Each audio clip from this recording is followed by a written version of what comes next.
Armored transports cut across a desolate, forgotten landscape. Inside, a group of well-dressed civilians ride in tense silence. A guard's voice cuts through, laying down the rules for their arrival. They are warned to be cautious and not to provoke the prisoners. A cheerful young woman named Lala decides to break the ice. She introduces herself to Dante Kang, a man with a stoic expression. It turns out they're both science teachers, a strange coincidence. Others join in, including an ethics teacher whose class is mandatory. Go figure. The tension finally breaks as the teachers get to know each other. But one man's face remains grim, wondering how they all ended up here. Their destination is revealed: Fogland, the world's largest prison, also known as Hell. Lala tries to laugh it off, questioning what could possibly go wrong in a prison, but the grim-faced teacher remains suspicious, asking if they know the prison's origin. He recounts the story of a massive meteorite that crashed here 50 years ago. And just 5 years after that cataclysmic event, something changed. The world's powers united to build a massive prison directly over the impact crater. The others get excited, recalling online urban legends about aliens and strange life forms.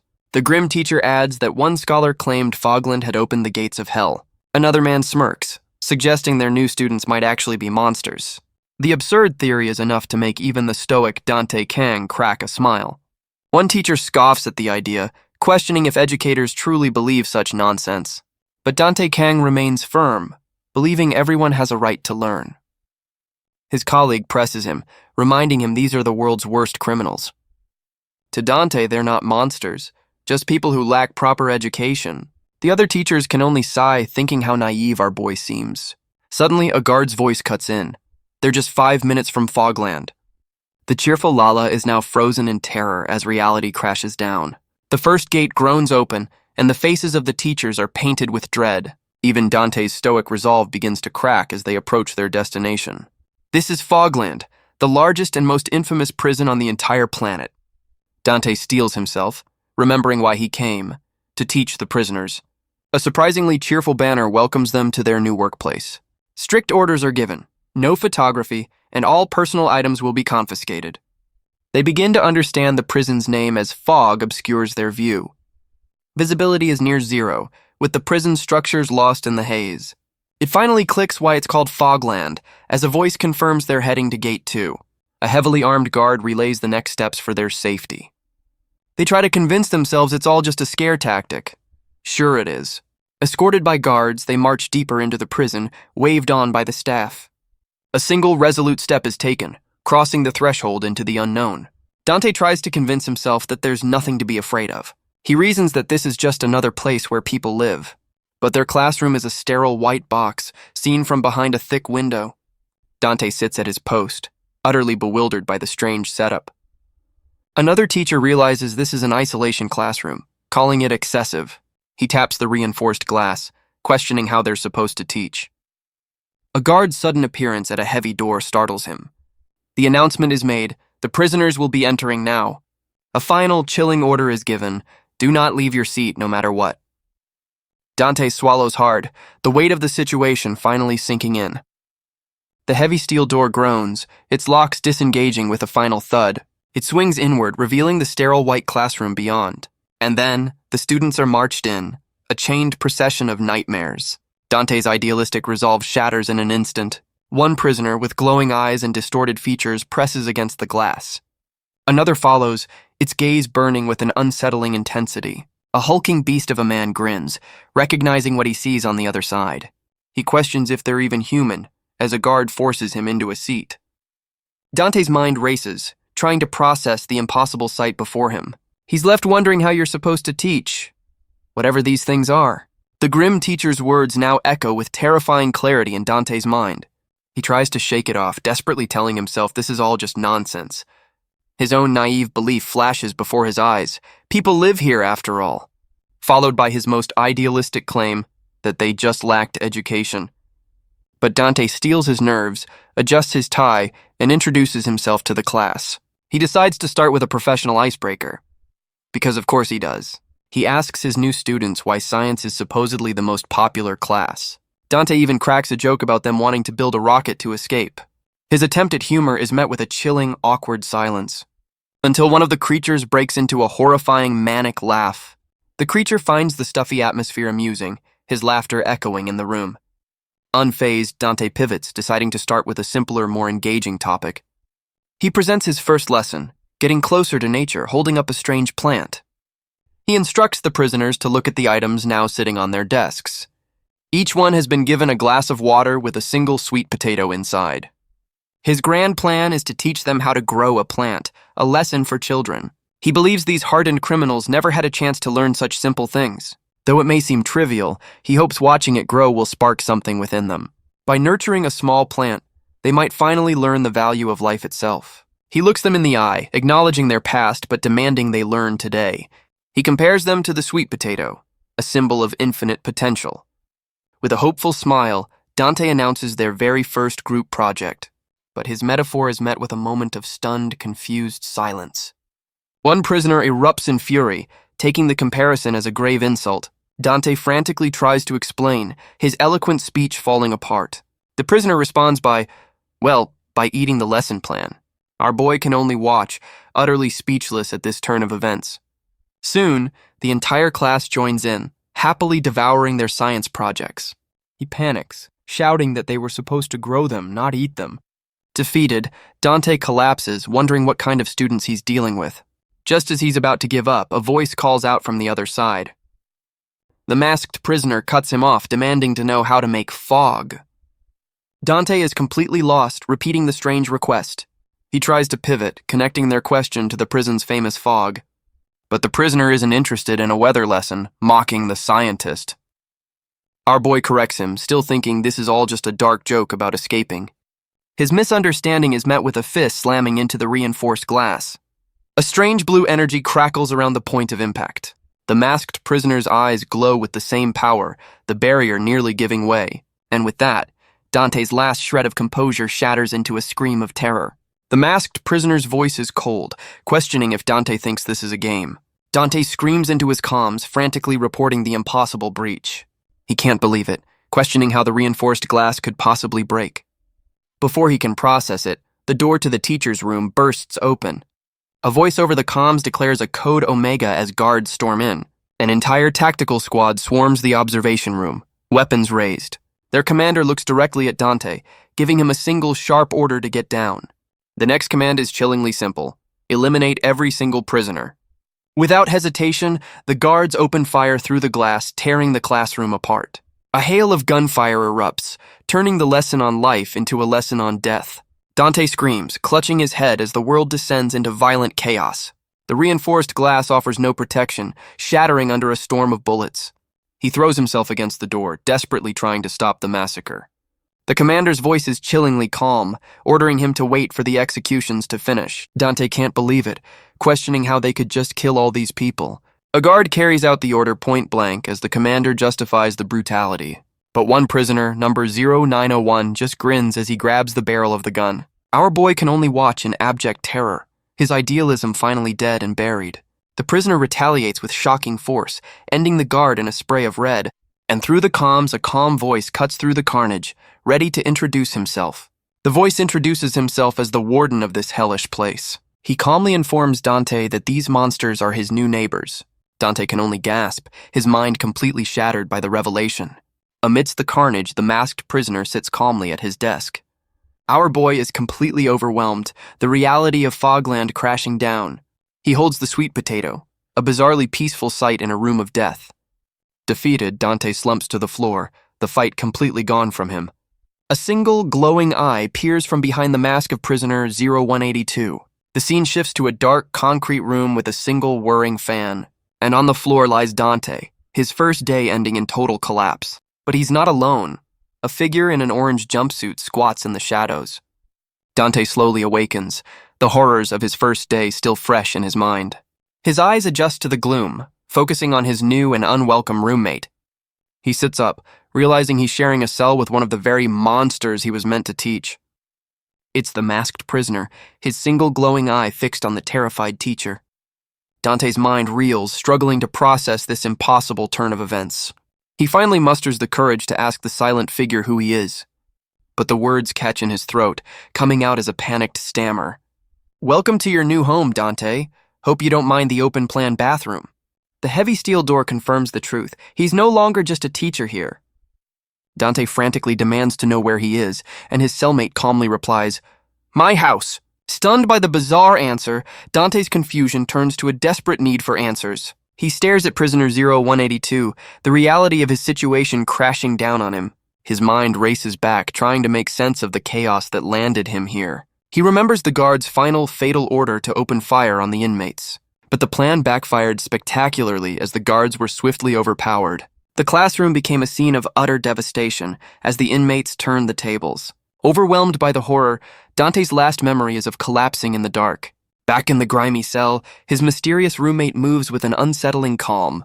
The teacher asks the prisoner if they were really inside a prison. Dante confronts his cellmate, demanding to know if he's responsible for this. The horrifying possibility dawns on him. This prisoner brought him here. But the creature's focus is on one thing: the sweet potato from class. Our boy's expression says it all. He is completely and utterly lost. The masked man's request is shockingly simple: teach him how to grow it. Dante is left speechless as the monster pleads for a gardening lesson. He remembers his own words, believing their evil was just ignorance, but he now understands that his logic was built on a fragile foundation. His entire philosophy shatters, unable to comprehend this level of absurdity. And so, Dante finally snaps. Furious, he was thrown into hell over a root vegetable. His mind finally cracks, admitting the ethics teacher was right all along. He's convinced these things kill without reason, and that he's next on the list. His panicked gaze lands on his cellmate, noticing something hidden in his hand. His mind races through the worst possibilities: a gun, a knife, any kind of weapon. Fueled by pure terror, Dante decides he has to make a move. With nothing left to lose, he throws himself at the masked prisoner. The prisoner falls back, revealing the weapon he was hiding. Dante grabs his wrist, pinning him down with surprising strength. He manages to subdue him, thinking this one is nothing like the monsters in class. He tells himself to stay calm, believing he can actually handle this one prisoner. His mind is set on one goal: take the weapon from the prisoner's right hand. But as he twists the limb, something gives way with an unnatural tear. Dante's blood runs cold as he realizes the entire arm has just come off. The detached limb calmly reattaches itself to its owner. Okay, definitely not human. The prisoner apologizes for the violence, but not without a hint of blame. He points out that Dante's own stupidity got him kidnapped inside a prison. He's not wrong. And after all that, the creature still just wants to know how to grow a sweet potato. But Dante has had enough, flatly refusing to teach someone so brainless. He tells the prisoner to find another meal, declaring that he's leaving this cell. Our boy now stands at the door trying to figure out the prison's schedule. Good luck with that. Dante peers through the slot, convinced security is searching for him. But what he sees on the other side leaves him utterly stunned. There's nothing out there but the prison's signature, impenetrable fog. He rattles the door, screaming for help, but his cries are swallowed by the silence. And then, with a heavy groan, the door simply swings open on its own. Dante stares in disbelief, questioning if this is some kind of trap. He cautiously steps out, wondering why a cell in hell would be unlocked. He finds himself on a desolate walkway, surrounded by a maze of concrete and mist. The sheer impossible scale of his new home begins to dawn on him. This isn't just a prison, it's a sprawling, endless city of despair. His mind finally breaks, screaming that this can't possibly be a prison. He turns on his cellmate, demanding to know where he's been taken.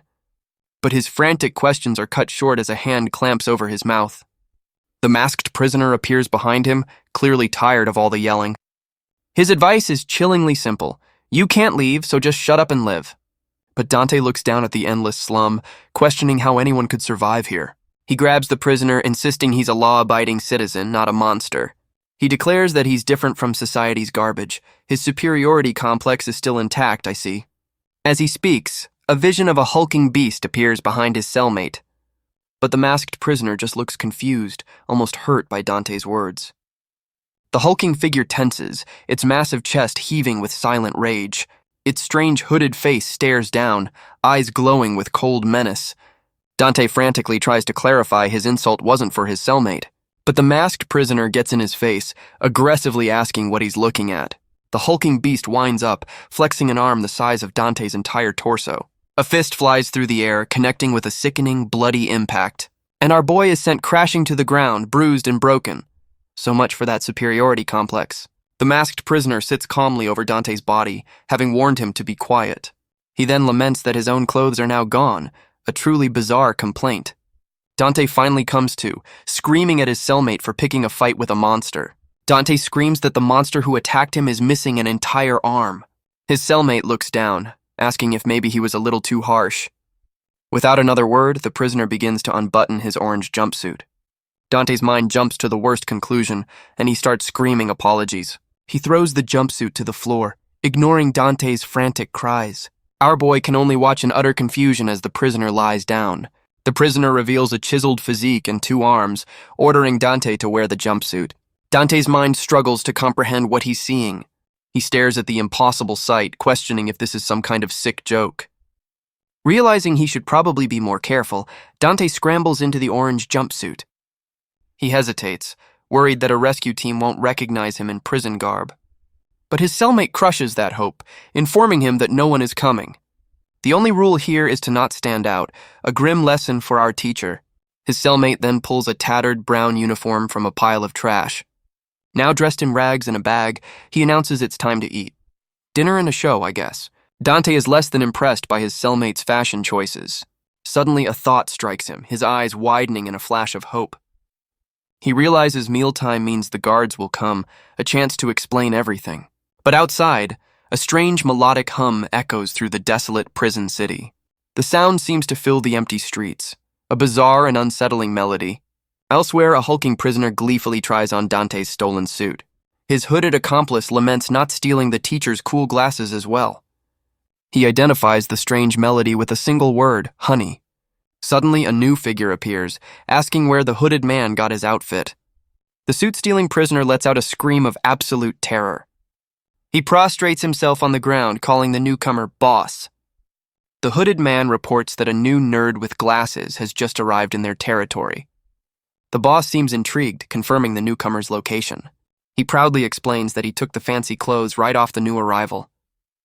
His reward is a blade driven straight through his skull, leaving him utterly confused. The blade plunges deep, a brutal end for a simple fashion crime. The boss stands over the bodies, his message delivered with absolute finality. Splattered in their blood, he calmly announces he's finally found his target. A chilling grin spreads across his face as he holds his blood-soaked weapon. And with a single word, he reveals he knows exactly who Dante is. Meanwhile, the prisoners gather in a concrete jungle for their daily meal. Strange, camouflaged figures peer from the shadows, their forms barely human. Their eyes burn with the hunger of starving beasts, watching every move. Dante can only stare in horror, wondering what kind of creatures he's among. He follows his cellmate through the crowd, questioning if they're even human at all. A crow with a single glowing eye watches over this forgotten world. It perches atop a grim monument to Fogland's true nature. Bloodstains and bodies on spikes line the walkways.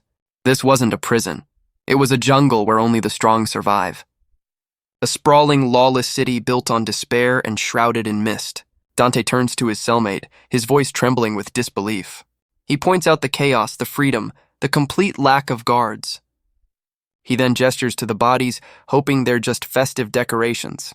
Our boy grabs his guide, questioning how a UN facility could become this hell. But the masked prisoner just tells him to lower his voice before he gets them killed. Dante's mind races, questioning his own judgment for listening to this creature. He remembers the glowing eyes from the classroom, realizing his cellmate is one of them. A hand on his shoulder confirms his fears. In this place, he can trust no one.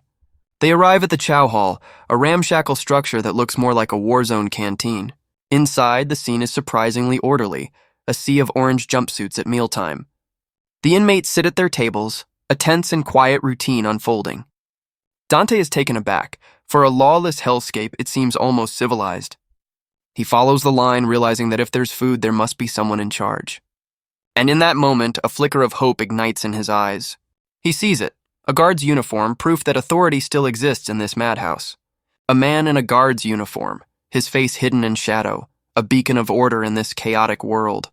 Dante's eyes widen with relief, convinced his salvation is finally at hand. He tells himself to stay calm, to act civilized and prove he doesn't belong here. While his cellmate is focused on getting extra ham, Dante prepares his grand speech. Priorities, I guess. The creature is waved on, and now it's Dante's turn to face his potential rescuer. He steps forward, his voice trembling as he asks the man if he's a guard.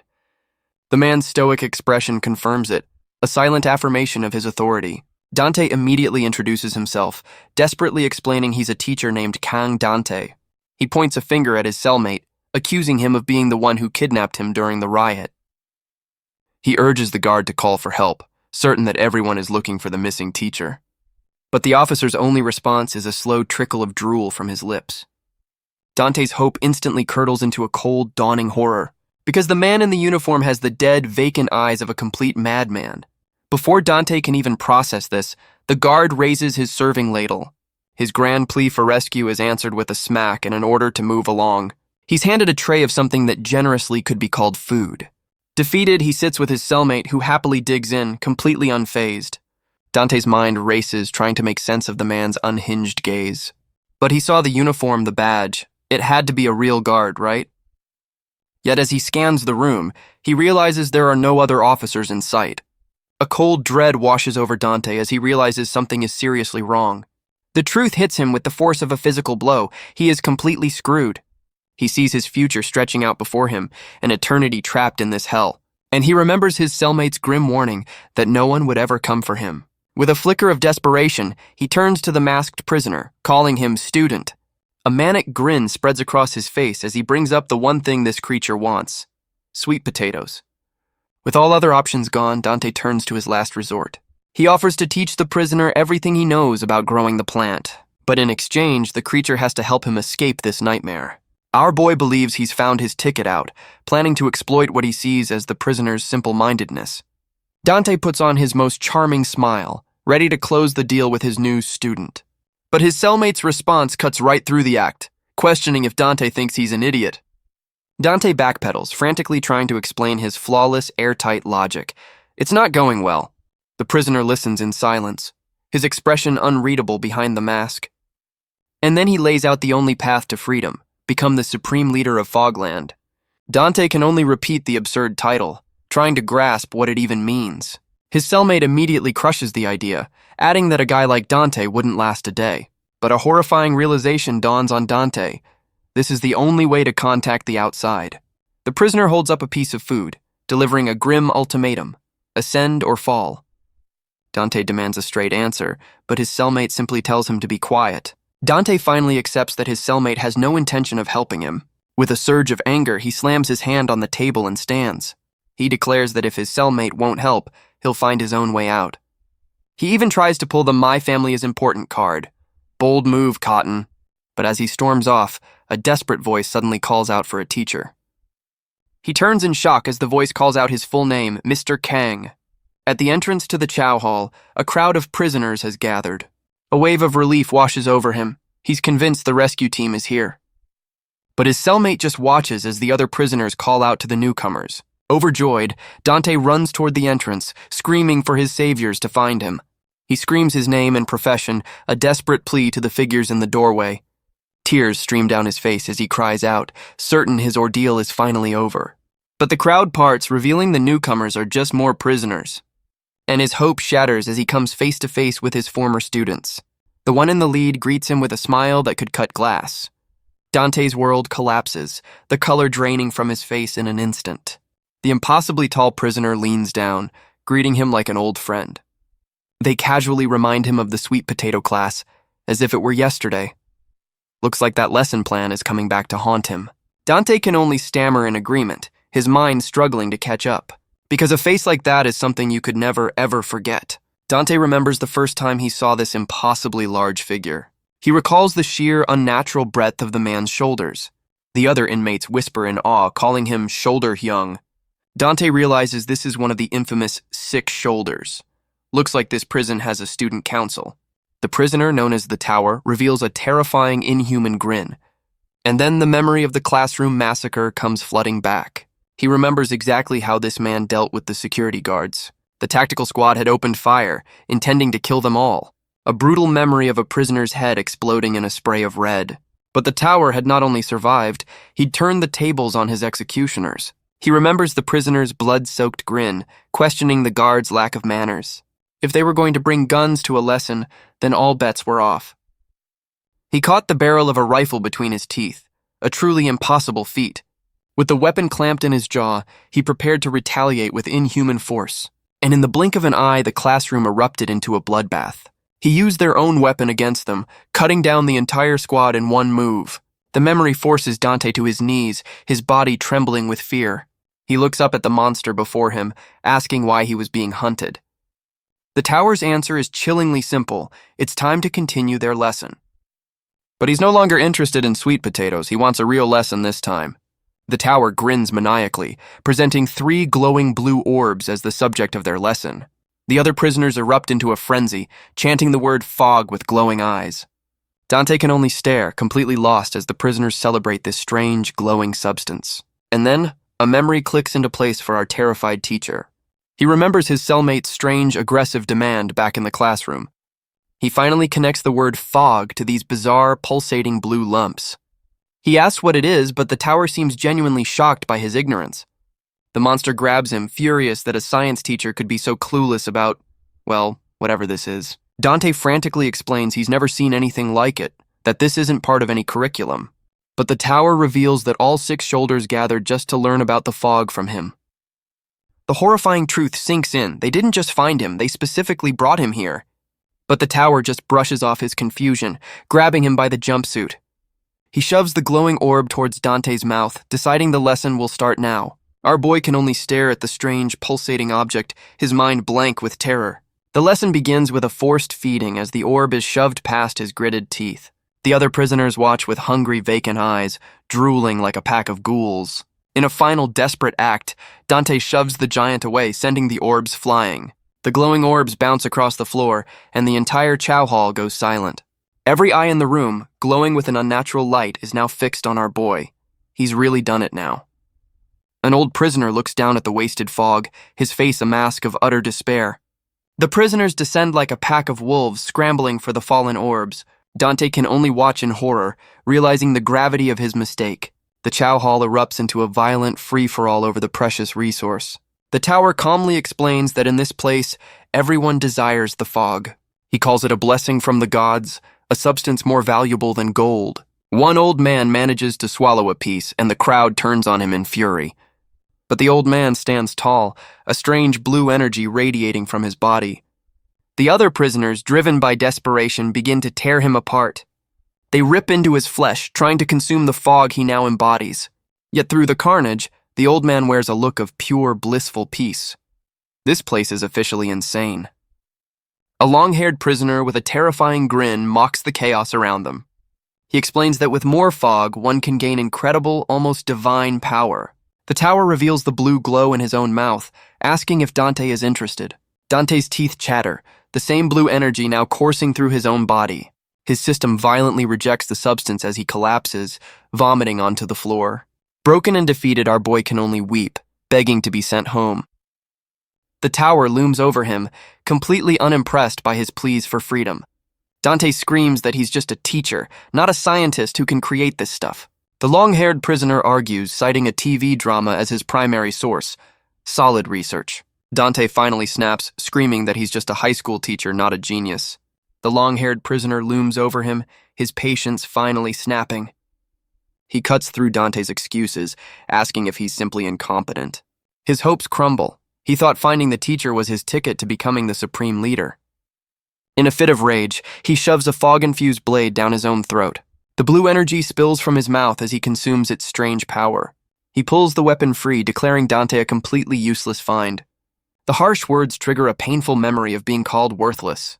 He remembers his parents, their glowing eyes filled with academic disappointment. They berated him for staining the family name, because apparently teaching is for peasants. And a younger Dante quietly asks what's so wrong with being a teacher after all. The memory cuts to his family, coldly discussing his 6 years of academic failure. Their words echo in his mind, a cruel reminder to always know his place. His father was a famous figure, a man respected by the entire world. His mother, a brilliant legal mind with a doctorate in law. Even his brother was a prodigy, a leader in his field at a young age. A family of winners, apparently. In his own classroom, Dante was someone, a respected and admired teacher. But at home, he was nothing, forced to kneel before his family's judgment.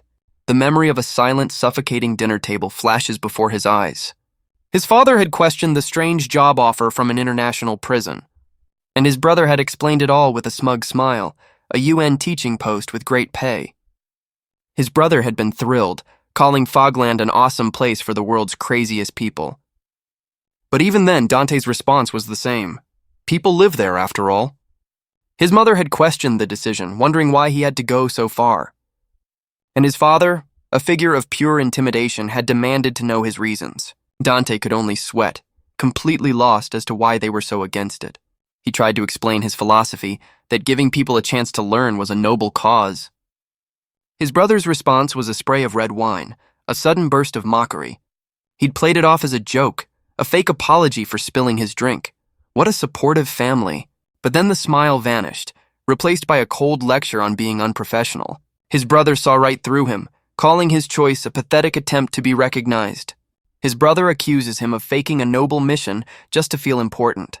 He claims Dante is just using strange choices to hide his own incompetence. Dante can only listen as his brother feigns concern for his foolishness. His father's voice cuts in, calling his idealism nothing but reckless insecurity, and that acting on such feelings is simply proof of his own stupidity. In his memory, Dante can only agree with their brutal assessment. He accepts the crushing truth that his brother was right all along. The memory breaks, and back in the present, Dante screams that he was a fool, and for that foolish choice, the long-haired prisoner delivers his judgment. Dante is sent flying, convinced that this is where his story finally ends. His attacker's voice echoes, cursing this miserable, ugly place. He continues, blaming his fate on a simple lack of learning. But the voice is Dante's, accepting that he was the real failure all along. Just as the blade falls, a simple fork appears, blocking the fatal blow. The tines of the fork hold strong, dripping with the attacker's blood. His cellmate sends the long-haired prisoner flying with a brutal counter. He slams the man's head into a concrete pillar with terrifying force. Dante can only watch, splattered in blood, as his cellmate takes control. The long-haired prisoner screams as his attacker prepares to deliver the final blow. He rages, questioning his opponent's power as a hand closes over his face. His cellmate's arm transforms into a flurry of shadowy whip-like tendrils. The long-haired prisoner's eyes widen in agony, his own power useless. Dante watches the brutal display, his face a mask of blood-splattered terror. The masked prisoner lands, his glowing eyes fixed on his defeated opponent. The chow hall is left a bloody ruin, littered with the bodies of the fallen. His cellmate stands over the carnage, a massive tattoo covering his back. Elsewhere, a new crew of prisoners with glowing eyes gathers around motorcycles. Their leader, a hulking man with a skull tattoo, announces their arrival in Tofu Village. Seriously, Tofu Village. With a roar of engines, the gang tears through the desolate prison streets. They ride deeper into the concrete jungle, disappearing into the endless mist. Dante and his cellmate walk away from the carnage, a strange new partnership forming. They carry heavy sacks, and Dante struggles under the weight, asking what's inside. Finally asking for a name, Dante is given a strange and unsettling answer: One Arm. Dante can't believe it, but his cellmate confirms it's the only name he goes by. Finding the name uncivilized, Dante decides to stick with the prisoner number instead. He presses on, questioning the mask, his crimes, and how he ended up in this hell. The prisoner's answer is cryptic and chilling, that he was always here. Dante is left completely baffled by the impossible statement. His cellmate turns the tables, questioning why a teacher asks so many questions. He's told he talks too much and is too loud, finally being ordered to just shut up. The first rule of Fogland Club, I guess. The sun beats down on the desolate ruins of the prison city. Dante's dress shoes finally come to a halt on the cracked concrete. He collapses to the ground, completely out of energy and complaining of hunger. After 2 hours of walking in circles, he desperately asks how far the exit is. His guide's response is a casual admission that he has no idea where they're going. Dante erupts, furious that they've been wandering aimlessly this entire time. He throws a full-blown tantrum demanding food or a piggyback ride. He's not above a little blackmail. But his cellmate responds by also collapsing dramatically onto the ground. Dante can only stare, completely baffled by this bizarre display of solidarity. He crawls over, questioning what on earth his supposed guide is even doing. He calls out his cellmate's number, his voice laced with sudden panic. Dante's own exhaustion is forgotten, replaced by a look of genuine alarm. The prisoner's eyes are wide with agony, a single tear escaping from beneath his mask. He shakes the man's shoulders, desperately trying to get a response. Dante glances around at the desolate ruins, the silence suddenly feeling heavier. His voice drops to a whisper, begging the unconscious figure not to leave him alone. The desperation builds into a frantic roar as he tries to shake his guide back to life. As he screams, a tiny winged creature suddenly bursts from the prisoner's chest, and in its place, a massive shadowy beast slams down in front of him. Yet instead of terror, a strange, almost relieved smile spreads across Dante's face. A new figure emerges from the shadows, reaching a hand toward our terrified teacher. Dante's mind snaps back to reality, his relief replaced by pure, unadulterated confusion. The stranger gently touches his face, remarking that Dante seems like a normal person. Completely bewildered, Dante can only stammer a nervous apology. The man smiles, explaining that he heard the commotion and came to see what was wrong. The scene shifts to a grimy makeshift kitchen, a small pocket of civilization in the ruins. Dante hunches over a bowl, finally eating as he tears into a piece of bread. A voice gently chides him for eating so fast, a shockingly parental concern. His new hosts, a spiky-haired man and a blue-haired companion, assure him there's more. Overcome with gratitude, Dante thanks them, believing he's finally found normal people. The spiky-haired man introduces himself as Rambutan, and his friend as Lychee. Dante introduces himself, relieved to finally have a normal conversation. He's even more surprised to see a woman among the prison's population.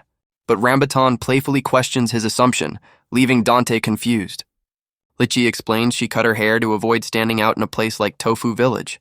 Rambutan reveals they came from the inside, a place where the prison structure breaks down. He asks if the center is full of normal people, but learns Tofu Village is for outcasts. The conversation turns to the fog, with Rambutan asking if Dante is new to it. Dante finally clarifies his situation, explaining that he's not actually an inmate. With a look of desperation, he admits the truth. He was kidnapped.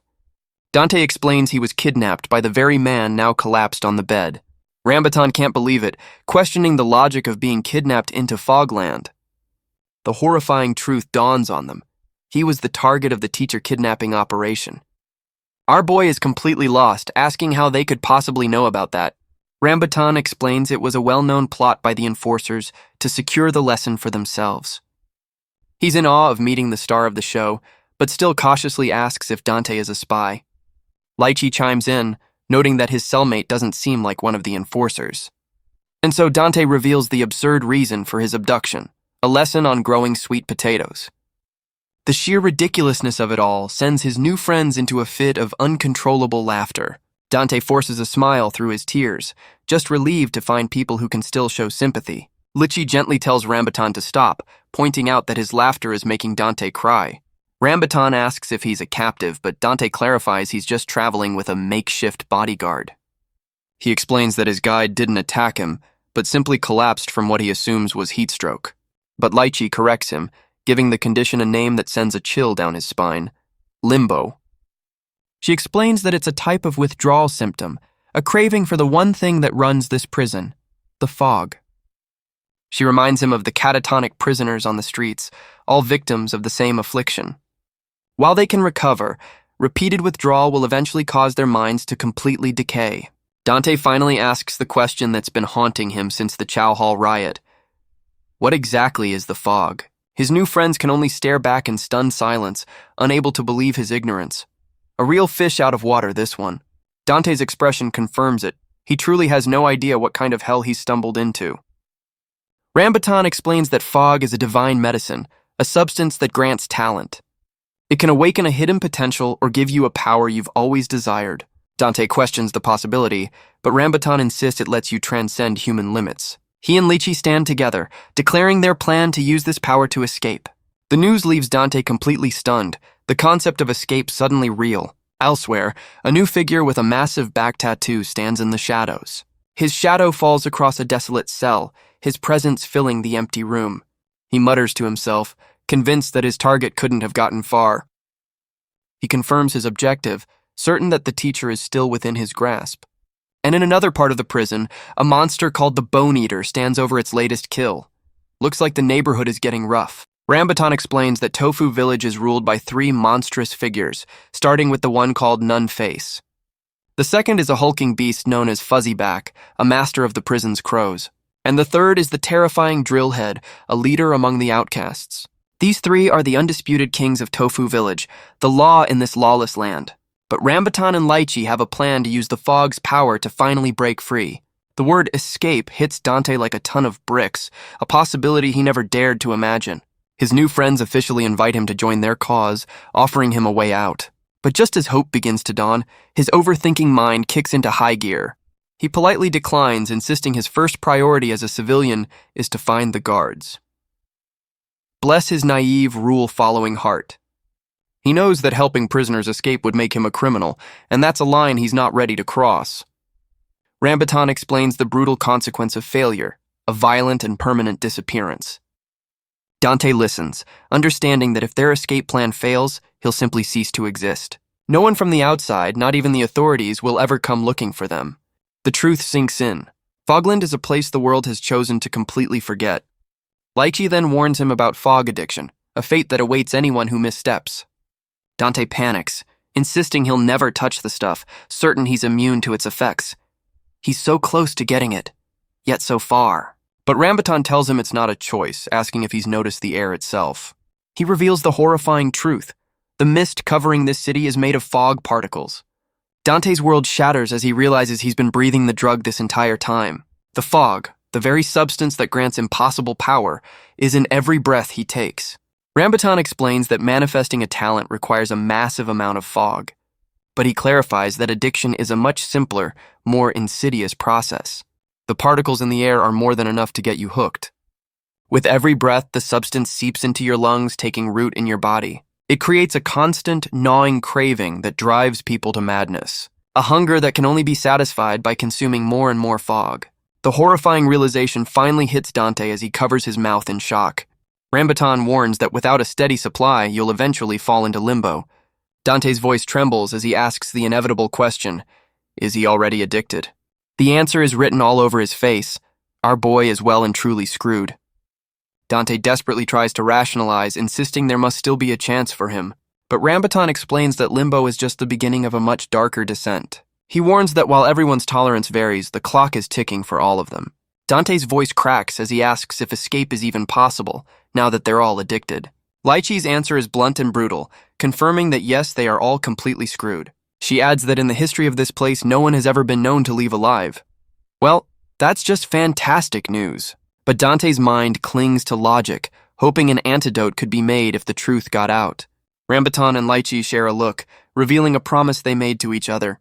A vision of a future together, a life of freedom under a clear blue sky.